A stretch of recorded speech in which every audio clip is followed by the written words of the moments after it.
Hello, Physics 135 students, and welcome back for our virtual class or lecture number 9 here at the beginning of week 8. We're about halfway through the semester, maybe slightly more than halfway through now. All right, so for today, we're going to be starting out with another icebreaker, of course. And for this one, the question is, what is your favorite pun? And if by chance you don't have one quite yet, which is certainly fine, I didn't have one until the start of this year, then please go ahead and look up something, maybe a space joke.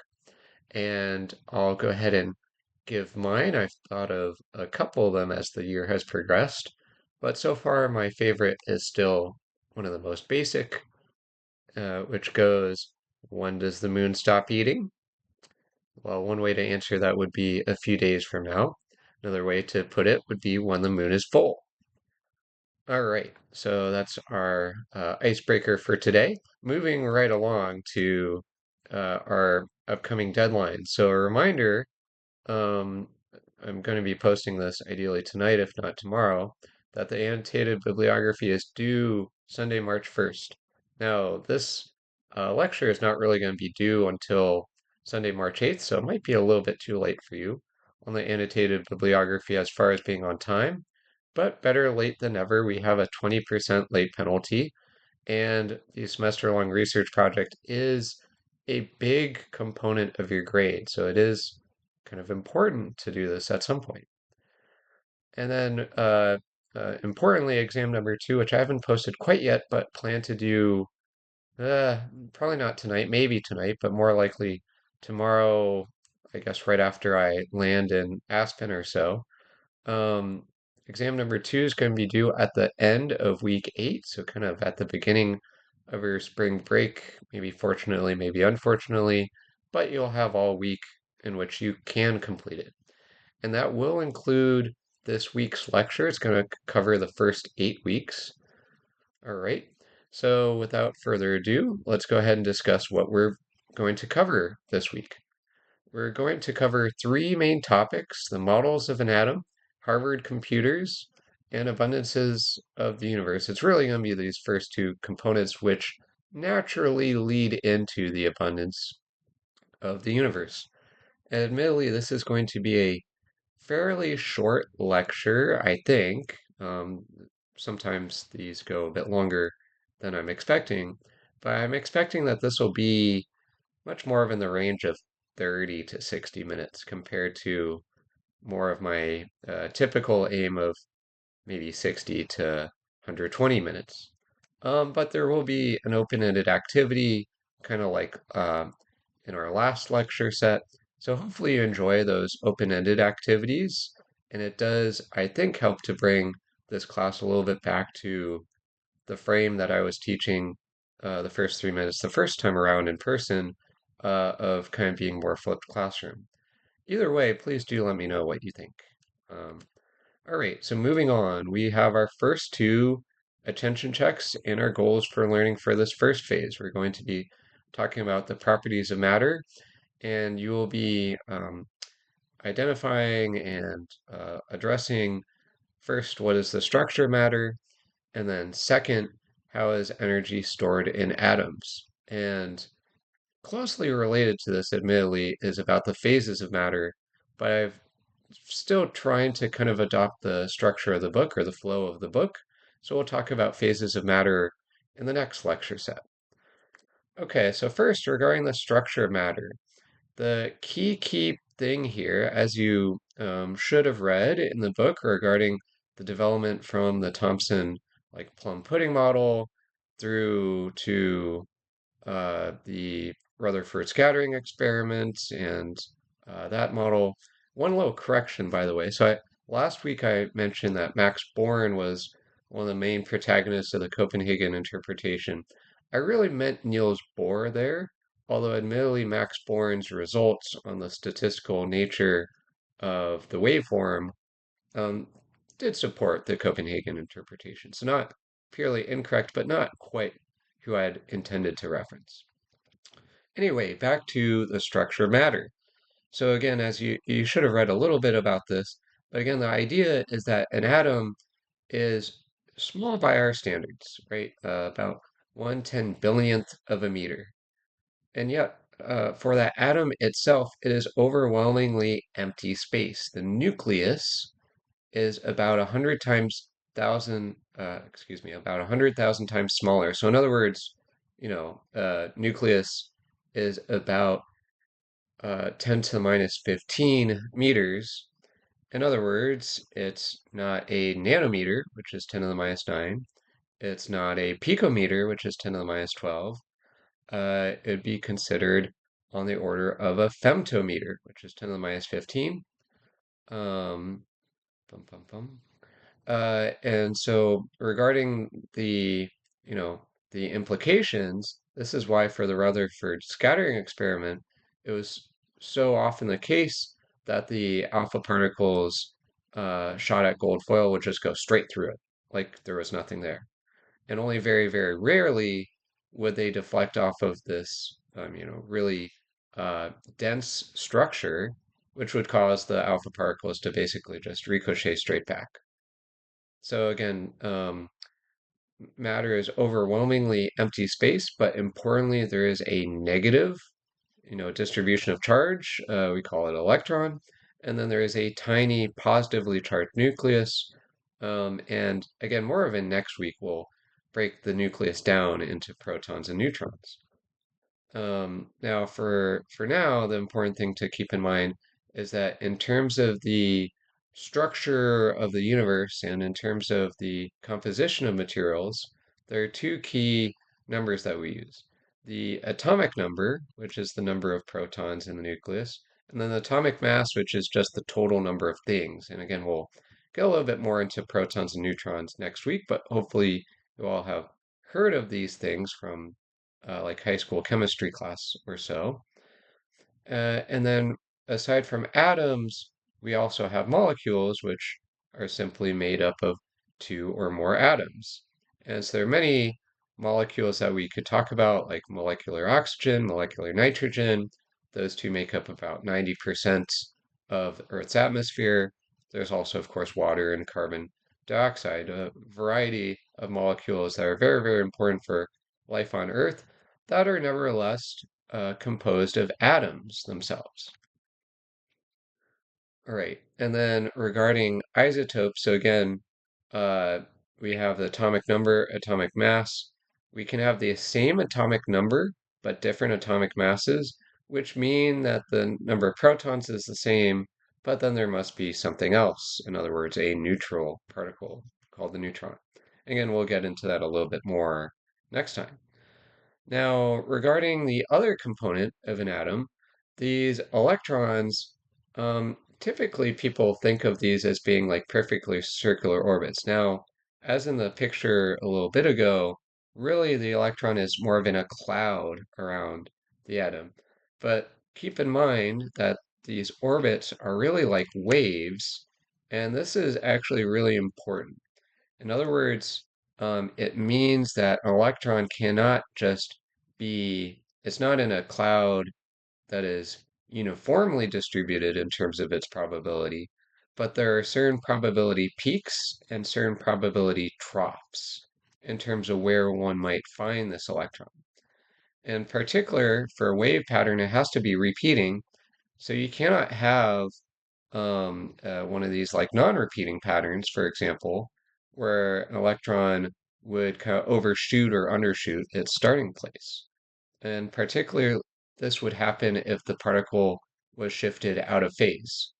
And in terms of this not being allowed, in other words, this corresponds to one of those probability troughs. In other words, this is a location of perfect destructive interference. You don't ever find an electron in such a configuration. All right, so in other words, when there is destructive interference, that means that there is no wave, because, again, the crests balance out with the troughs. And in other words, that means that there's not going to be an electron there, because the wave is really a probability density wave. In other words, it's the likelihood that an electron is found at a given location. Now, regarding these different possible orbits, these are, in other words, the where the waves can like sensibly repeat. in other words, where they constructively interfere or where again, they are allowed. And these only occur with certain patterns. And you can think of this as being related to multiples of the wavelength then within the circle. And just like for gravitational orbits, the closer the object is towards the nucleus, the higher the energy. And that's because, unlike for gravity, the orbiting object is negative, the nucleus is positive, and therefore they are electrostatically attracted. Therefore, it takes much more energy to pull the electron away. And a reminder that because there are waves here, the energy is related to the frequency. If there is a higher amount of energy, there is also a higher frequency at play. Now, for electrons that are not bound to nuclei, they are not in orbit, they don't have this particular wave pattern, and therefore they can have whatever energy. All right, so back to the atom. And in particular, let's talk about the hydrogen atom. Namely, it is the simplest atom. It has a nucleus composed of simply one proton, and it has only one electron. So this is by far the simplest atom to study. It is, in fact, what Niels Bohr, Niels Bohr, kind of the one of the main protagonists of the quantum revolution, studied and developed some of the key principles of quantum mechanics surrounding the hydrogen atom. All right, and so if we have an electron in a orbital state n equals 2, it wants to go, back down to the proton. So it'll spontaneously decay in its orbit, and there is a kind of characteristic amount of time in which electrons tend to decay, although it is spontaneous in the sense that there is a distribution of times that seems to be, totally random or perfectly random. And when this electron decays, that cannot be done like with the electron alone without violation of conservation of energy. Instead, the electron decays and emits a photon with an energy that is, allows for conservation of the total energy of the full system. And therefore, because there's a certain energy associated with the change in the orbital state of the electron, the photon will have that corresponding frequency. And now, this electron, regarding how it got to n equals 2 to begin with, well, it could have been the case that it absorbed some photon of that characteristic frequency, but also collisions between hydrogen atoms can also excite these electrons when they have the correct collision energy. So this doesn't happen every single Coulombic collision, but it happens still, again, with some sort of distribution somewhat randomly. All right, and then in terms of energy, most of the energy really is in the ground state. It takes a lot of energy for a electron to go from the ground state of the hydrogen atom up to its first excited state. This requires a UV photon, 10.2 electron volts. And then it only takes another 3.4 electron volts for the electron to be ionized, or in other words, for it to totally escape the electrostatic attraction of the nucleus. So, in other words, there is a big change as you go away, and that's by and large because the Coulomb force is 1 over r squared, kind of like gravity, and so that means it decays with the distance squared. And because the Coulomb constant is so strong, it means that, well, the force is strong, but that also means that with the 1 over r squared, it decays, pretty quickly. The other thing, of course, is that when there are more electrons in a system, there's more screening, and therefore it makes it even easier. So for things that are not hydrogen, but for metals, it is much easier to excite and then ionize the outer shell electrons. It is still actually hard to ionize the ground state electrons, much harder, in fact, than for hydrogen. Okay, so in terms of these energy levels, just like we were talking about in our orbital wave pattern, keep in mind that these lines are really referring to those kind of circular looking orbits, although not all of them maybe would really look circular. But at least in the simplified um, schematic, so keep in mind that we need the electron will destructively interfere between those orbitals. So we cannot go part of the way from level 1 to level 2, and it cannot go from level 1 up to 2.5 or so. Those would have destructive interference. Those are not allowed. They only go to specific orbital states. And actually, for the n equals 2 to n equals 1 state, although this is, quantum mechanically allowed, it is a so-called forbidden transition of the hydrogen atom. And that is because of, well, kind of a more detailed nuance of quantum mechanics. But this happens very, very rarely. In other words, you can think of it as being the decay time is very, very long. And so this happens astronomically, but pretty rarely terrestrially. And that is why for the hydrogen line series, the Balmer series is the main one that is discussed, not the Lyman series as much. So the Balmer series is 3 to 2, 4 to 2, 5 to 2, etc. Whereas the Lyman series 2 to 1, etc. Uh, again, is very rare. And part of that, I guess, is the UV nature of the series. Okay, so in summary, we've talked about the structure of matter. We've discussed how really the core ingredients of the universe are atoms, at least as far as matter is concerned. And these atoms are made up of a nucleus that consists of protons and neutrons, and they're surrounded by electrons in this kind of spherical wave pattern one could describe as a cloud. Now, regarding how energy is stored in these atoms, first you have these electrons that are at particular orbital states. Those electrons have, therefore, a certain quantized energy that can then be exchanged when these atoms have collisions, for example, or when these electrons de-excite to a lower orbital state and end up emitting photons. All right. And so moving along, let's get into relating this back to spectroscopy to some extent that we talked about last week. So we haven't really talked about the relationship here yet, but go ahead and still take a gander here and try to think about which one of these drawings might represent an emission line. Okay, so hopefully you pause the video and try it attention check 3.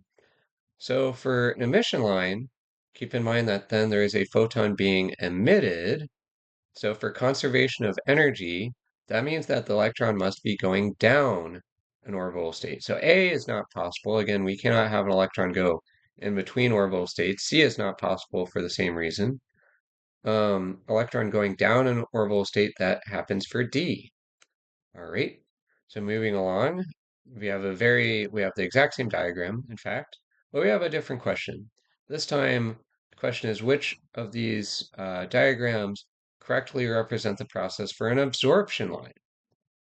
And so you might very quickly have realized that, okay, if D is for emission and C and A are impossible, that means it must be that B is the correct answer. So B is the case for an absorption line. Now let's think about that a little bit more. Again, an absorption line occurs when you have a continuous light source, but there's some intervening cloud of gas along the line of sight that, well, absorbs some of that light. So in order for that intervening cloud of gas to absorb the light, that means that that cloud of gas is increasing in its energy. For total conservation of energy, that the photon energy or the continuous light like energy that's being removed must go somewhere. And so it's going to the electrons, in fact. And so the electron absorbs that energy by going to a higher orbital state. All right, so B is the answer. Again, you could work that out from conservation of energy. All right, and so now kind of a related but somewhat different diagram. Question is which atom would be absorbing light with the greatest energy? All right, so go ahead and pause the video and try this. Okay, unpause. Hopefully you thought about this. So we've talked about how for emission, it's always electrons going down. And then we talked a little bit ago about how there is a reason for the spacing. There's a bigger change in energy from the ground state to the next excited state, and then a smaller change in energy farther out. Now it could have been evil, but this diagram is relatively simple. So again, absorption must be going up. So B or D, we know are the only choices. And then the electron's actually starting at the ground state in both cases. So therefore, it must be D. You can see that the arrow is long for D compared to B. Okay, great. Now, a very similar question. Which atom would be emitting light with the shortest wavelength? Go ahead and pause the video and try this one. All right, hopefully you thought about that. So in terms of which atom would be emitting light with the shortest wavelength, now it's a little bit trickier because so for emission, we know it can only be A or C. And we see that in both cases, the electron is going down two states. It's going from the like n equals 4 state to n equals 2 state, or it's going from n equals 3 down to n equals 1. But it's not about the number of levels the electron jumps down, again, because these levels are not uniformly distributed. Um, the there is more energy emitted when the electron goes down from n equals 3 to n equals 1. You can see that the arrow is longer. Now, why is it that for more energy emitted, we have a shorter wavelength? Remember that the energy is proportional to the frequency, which also means that the energy is inversely proportional to the wavelength based on the wave speed formula. So it's a little bit, I guess, tricky compared to direct proportionality, but just keep in mind shorter wavelength, higher energy. Hopefully, you can remember that in the sense that X-rays have way more energy than visible light, and X-rays have a shorter wavelength. Okay, moving on. We have one more attention check. So I'd like for you all to pause the video and give this one a try. Okay, so unpause. Hopefully you consider this just to make sure to read it. So we have an electron that is currently in its second orbital state. So one, two. And regarding these states, we have the innermost energy level labeled as having an energy of 1. The second one, where the electron's at, has an energy of 5. The third one has an energy of 7. And the fourth one has an energy of 8. So again, bigger jump from 1 to 2, from state 1 to 2, a jump of 4. Then a smaller jump from state 2 to 3, which only costs 2 energy. And then an even smaller change from state 3 to 4 only costs 1 energy. So the question here is which of the following are not possible? So photon energy of 4 is emitted is question A. So let's see, can a photon of energy 4 be emitted?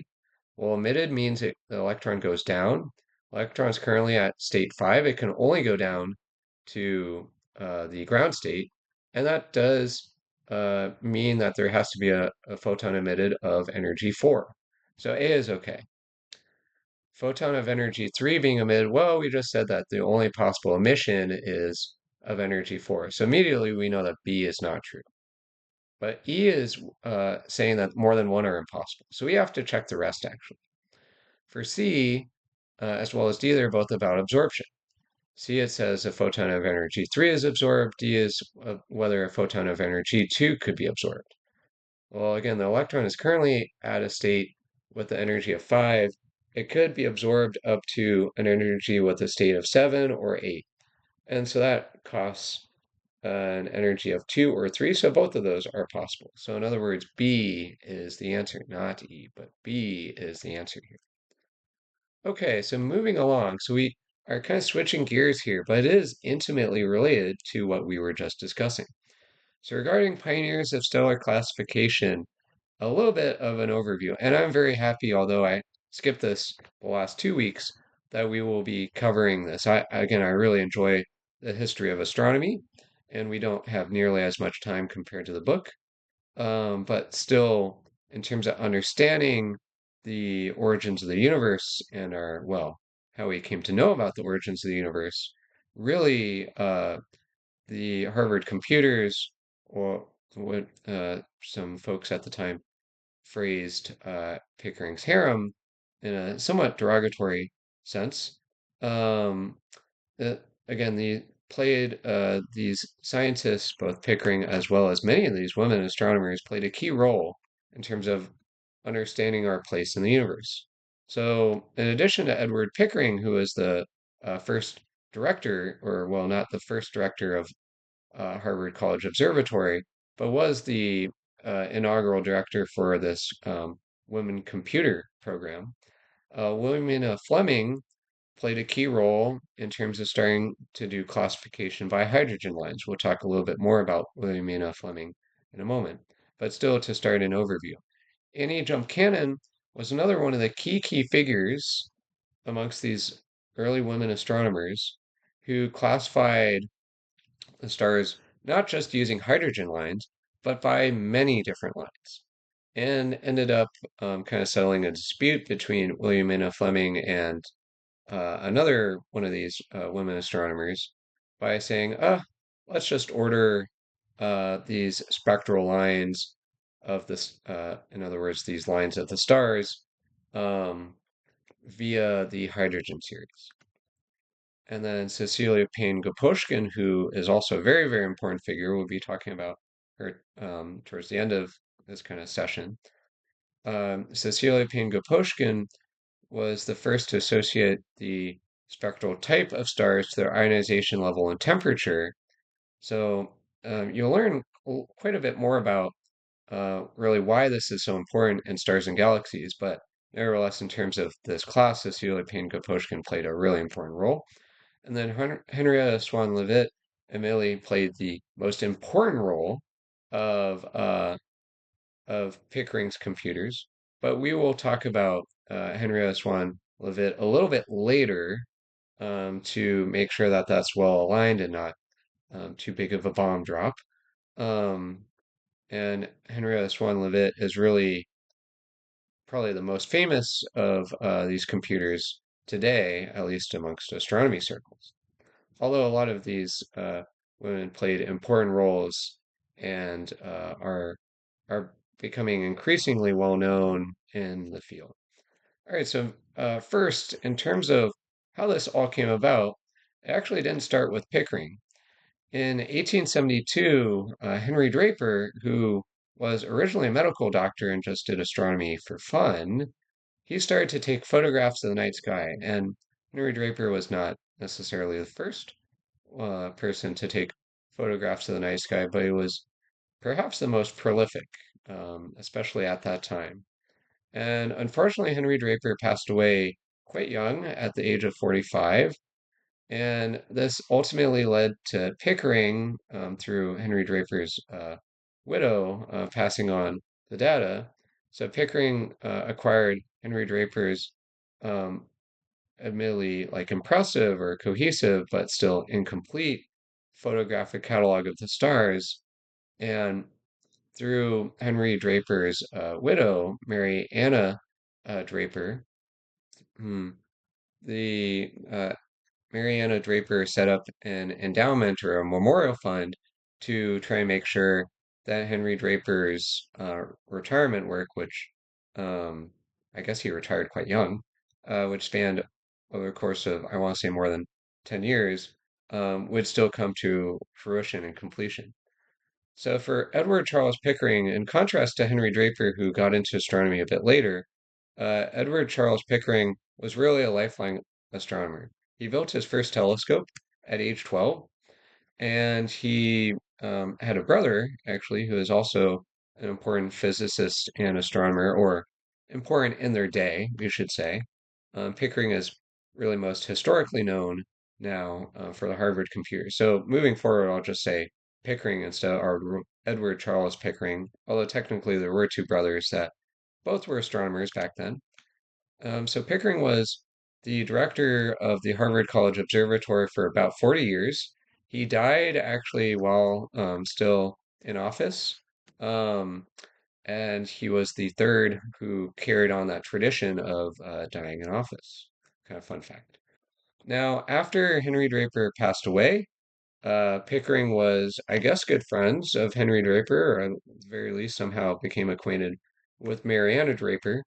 And as a result, Pickering received Henry Draper's photographs and received some funds from Mariana Draper to continue this work. And so Pickering's goal was really quite quite a feat, we'll say. The goal was to catalog every single star in the sky down to ninth magnitude. So for comparison, the human eye can see down to about six magnitude if you have really good eyes. And these days, I think I can probably only see down to, I don't know, fourth or fifth magnitude. The other thing is that for us, we cannot see very faint stars if there is light pollution. This was less of an issue back then, of course, because there was not nearly as many lights, and the gas lights at the time were, again, kind of like fire, predominantly in the infrared, and therefore not very light polluting. So, anyway, so Pickering wanted to go three orders of magnitude deeper than the human eye possibly could. So, in other words, you would have to use some telescopes for this. And apparently, Pickering really got upset with his initial male assistant, who he claimed was far too slow and inaccurate and inefficient. And you know, on the one hand, maybe he was just upset with his male assistant, but on the other hand, maybe this is me being a little bit more skeptical. But it's possible that Pickering was also kind of leveraging the fact that women at that time were not really able to work typically. Um, and so he was able to pay women 25 cents an hour for 7 days a week, 7 hours a day, I should say, 6 days a week. So, in other words, quite a bit of work with very low pay and less than the male assistants. Even worse, uh, Pickering often would leverage the fact that Harvard is, not a bad college. It has some name recognition to it. And therefore, a lot of the women that really didn't have any other, I guess, not really job prospects, but just not really any other people that were willing to hire them, a lot of them were willing to work unpaid, especially while they were, I guess, still proving themselves. And Pickering was maybe in particular keen about making sure that they were useful or something. Some of the kind of important women astronomers that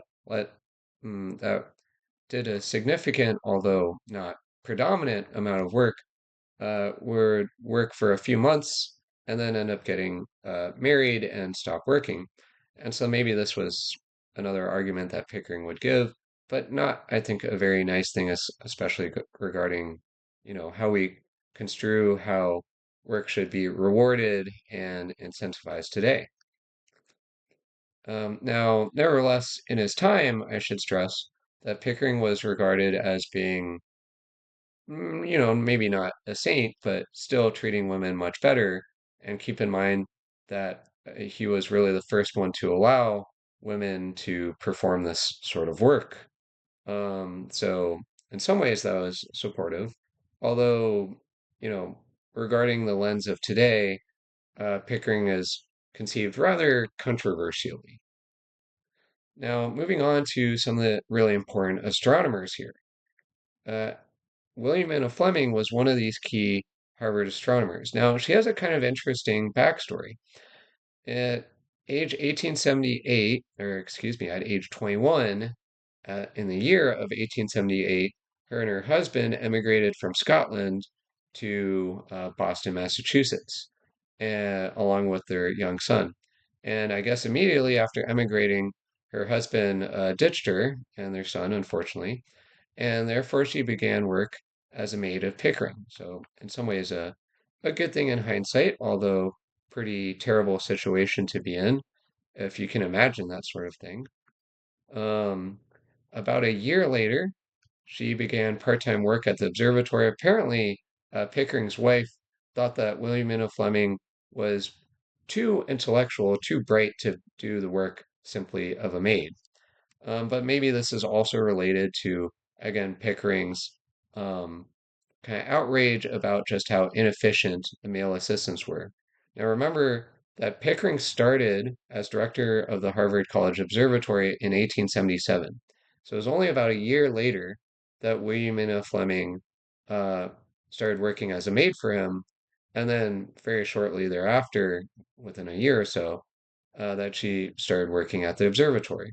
So maybe that quote was not just Pickering being advantageous of the working conditions at the time, but maybe also because he really was upset at the male assistants and saw promise in Williamina Fleming. It's hard for me to say, of course. Um, a few years later, Pickering formally affiliated Fleming with Harvard College Observatory. So in other words, went from part-time to being more full-time. And in 1881, William Fleming was one of these founding Harvard computers. So part of the inaugural class, you could say.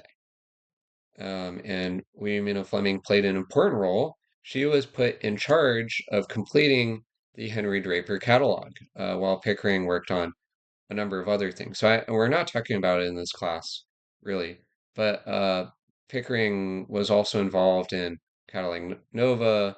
Williamina Fleming, I should say, was also involved with quite a few of these other projects. But we're really going to focus in on these catalogs and some related items. All right, and over the following 4 years, uh, and this has a massive typo there, not 1990, that should be 1890. So over the next 4 years, William and Fleming cataloged over 10,000 stars. So that is a ton of stars, I think, to catalog over 4 years. Especially since William and Fleming, I guess technically she had started 11 years earlier, so presumably she got more and more efficient. But still, 4 years, uh, 10,000 stars. I guess maybe she was cataloging some before the catalog even, but probably most of this was done in 4 years, which is crazy, I think. Now, Annie Jump Cannon was also a very prolific and efficient cataloger of stars. Annie Jump Cannon was hired by Pickering in 1896, so about 6 years after the first release of the Henry Draper catalog. And during Annie Jump Cannon's first 3 years, she cataloged 1,000 stars. However, she became the fastest and probably most efficient of all of these computers, and she was eventually able to catalog 200 stars, about 200 stars per hour, getting three done every minute. So this is blazingly fast, especially thinking about, again, people doing this work. It's not computers even, but three per minute. So I mean, these days, computers can be much, much faster, especially with machine learning. But still, in the early days of computers, they probably would have been slower, in fact. And again, early days of computers, not in 1896, early days of computers would have been 60 to 70 years later. Now, again, Annie Jump Cannon played an important role that you would learn a little bit more about in Stars and Galaxies. The main thing was building up this catalog of stars. And Cecilia Payne-Gaposchkin really utilized the catalogs and the hard work that William and Fleming, Annie Jump Cannon, and many other Harvard computers contributed to. And in 1925, Cecilia Payne-Gaposchkin completed her PhD dissertation, which was subsequently lauded by astronomer Otto Struve as being the most brilliant PhD thesis ever written in astronomy. So, very high praise and a very important thesis. On the other hand, Cecilia Payne-Gaposchkin, this was about 40 years later that Otto Struve gave this remark. Cecilia Payne-Gaposchkin could have quit many times along the way, and thankfully had a very strong sense of drive or just kept going. And about 4 years before this, she completed her studies at Cambridge, but she was not awarded a, a degree, and Cambridge did not start awarding PhDs to women until 1948. realizing that her only real job prospects were teaching, she started looking around and ended up finding a scholarship opportunity at, lo and behold, Harvard College Observatory.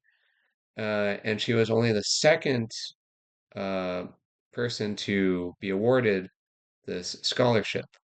So, anyway, in 1923, she made the trek over. So, she completed her dissertation really pretty quickly. Maybe it helped that this was really like after she had already finished at Cambridge. I didn't mention it, but William and Fleming, started, um, excuse me, Annie Jump Cannon started work in 1896. She ended up finishing her master's in 1907, kind of working part-time, I guess, on the master's. So in contrast, Cecilia Payne-Gaposchkin finished her thesis in just about 2 years, really, really pretty quickly. Now, in her thesis, Cecilia Payne-Gaposchkin showed that the stars have similar abundances of metals to the Earth, which well agreed with the corresponding or the prevailing views and theory, not just theory, but kind of observations at the time. On the other hand, Cecilia Payne-Gaposchkin showed, and I guess I should say her birth name was Cecilia Payne, a little bit easier to say. But anyway, she found that the overwhelming majority, nevertheless, of the material in the sun and stars should be hydrogen and helium.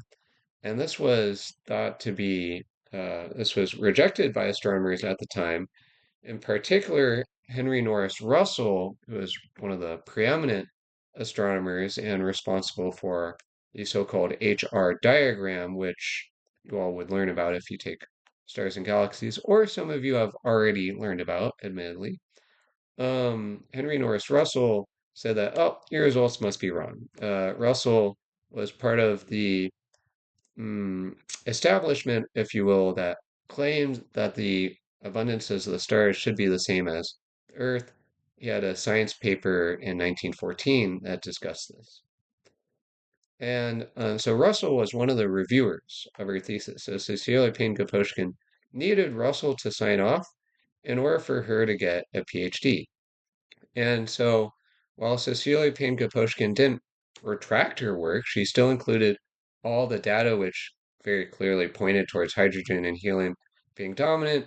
She accommodated Russell and included in her dissertation that the results were almost certainly not real as a kind of caveat. This feels almost, we didn't really talk about this, but Copernicus was said to have included a very similar remark in his book. It's debated whether Copernicus really put it compared to his publisher after his death. Um, but nevertheless, there's this maybe interesting corollary there, or not really corollary, but overlap between the publication by Copernicus and then Cecilia Payne-Gaposchkin's work, these results that really shake the bedrock of scientific society are unfortunately the ones that are hardest uh, to get accepted. It was actually only 4 years later, in 1929, that Russell published a journal article that had basically the same result. And admittedly, Russell did this because he found this result with a different method and therefore started to believe it a little bit more.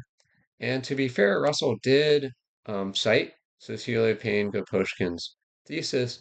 Nevertheless, Russell received most of the credit until it was kind of realized that, hey, I mean, 4 years earlier, Cecilia Payne-Gaposchkin really said the same thing, and Russell was involved in this in terms of being a reviewer and like giving that strong criticism.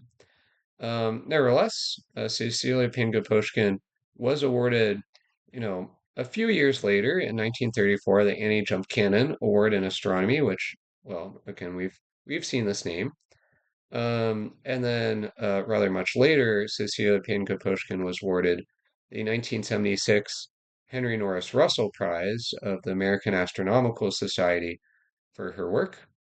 Um, and now in terms of the abundance of the universe, it's really by using essentially the same techniques as Cecilia Payne-Gaposchkin in terms of measuring the spectral lines of different stars that, again, not just Cecilia Payne-Gaposchkin was involved with, but really William and Fleming and then N.E. Jumpkannon contributed to that Cecilia Payne-Gaposchkin took one step further. We now know that the Milky Way, which at a certain time was considered the universe, is composed of 74% by mass, I should say, hydrogen, 24% by mass, helium, and about 2% again by mass of so-called metals, in other words, atoms that are heavier than hydrogen and helium. And so now for attention check 8, again, this was a bit of a shorter lecture, although about what I was expecting.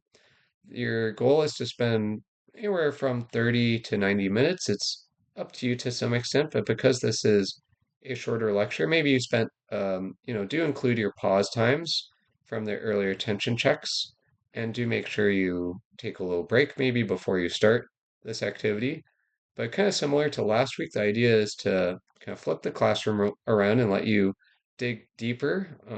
In addition to your semester-long research project, I think it is nice for you all to dig deeper into some of these topics. So the goal would be to produce, say, a one-page paper, although if you write more than that, it's certainly okay, but about a one-page paper, either on like going more into the life and really scientific results of one of these Harvard computers. It could be about Edward Pickering. You could go into discuss William and Fleming, dig into more Annie Jump Cannon, Cecilia Payne-Gaposchkin, or maybe even Henrietta Swan Leavitt, although you don't need to, I mean, you could, it's just up to you, or any of the Harvard computers that are not mentioned here.